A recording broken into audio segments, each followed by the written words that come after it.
আপু বলেন, এই চুলটা কতদিন হয়েছে করছেন? 21 দিন হয়েছে। দেখেন ভাই, 21 দিনের রেজাল্ট কোনো চুলের এটা হইতে পারে? মাত্র 21 দিনে দেখেন কি অবস্থা হয়েছে।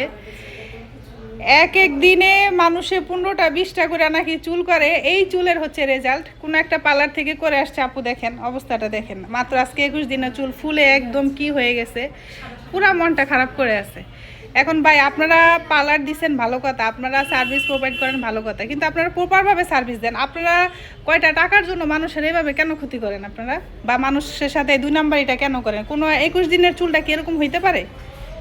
কখনো হইতে পারে না। তো আপনারা যারাই মনে করেন যে ভিডিওতে আপনারা দেখি অনেক কিছু, অনেকে ট্রোলের শিকার হন, কেউ মাইরের শিকার হন, এটা নিয়ে অনেকে হাসি তামাশা করে। ভাই আপনি বিজনেস করতেছেন ভালো কথা, আপনি কারো ক্ষতি করে করবেন না।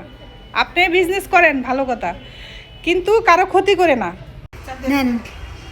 অপরাধ না, বা আপনি একজনকে একটা সার্ভিস দিবেন, এটা প্রপারলি সার্ভিস দিবেন। আপনারা কাজ জেনে ভালোভাবে, টাকা হয়েছে মানে আপনি পার্লার দিয়ে দিবেন, বিজনেস দিয়ে দিবেন, এরকম কোনো কথা না। আপনি প্রফেশনাল মেয়ে রাখেন, আপনি নিজে প্রফেশনাল হন, আপনি বিভিন্ন জায়গা থেকে ট্রেনিং করেন, আপনি ভালো সার্ভিস দেন।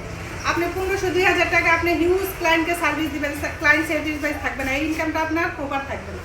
সম্পর্ক একদিনের না, ক্লায়েন্টের সাথে অবশ্যই সম্পর্ক করবেন চিরদিনের, যেন তারা সুসম্পর্ক বজায় রাখে, তারা আসে, তাদের আত্মীয় স্বজন যারা আসে সবাইকে নিয়ে আসে।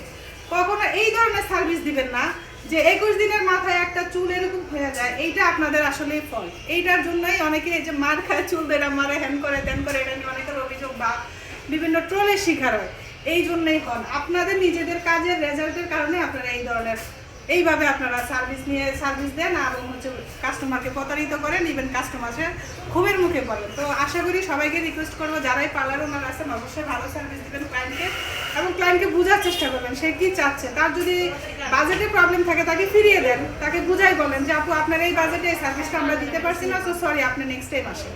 কিন্তু ভাই তাকে আপনি ক্ষতি করে দিয়েন না, এটা আপনাদের আসলে ভালো না। কারো ক্ষতি করা এটা আল্লাহ পছন্দ করে না। আর অবশ্যই এটা আমরা মাথায় রাখবো, যখন কাউকে সার্ভিস দিব কারো ক্ষতি করে না, ভালো কিছু দিব এবং ভালো বেনিফিটটা আমরা পাবো ইনশাল্লাহ। ভালো থাকবেন সবাই, আসসালামু আলাইকুম।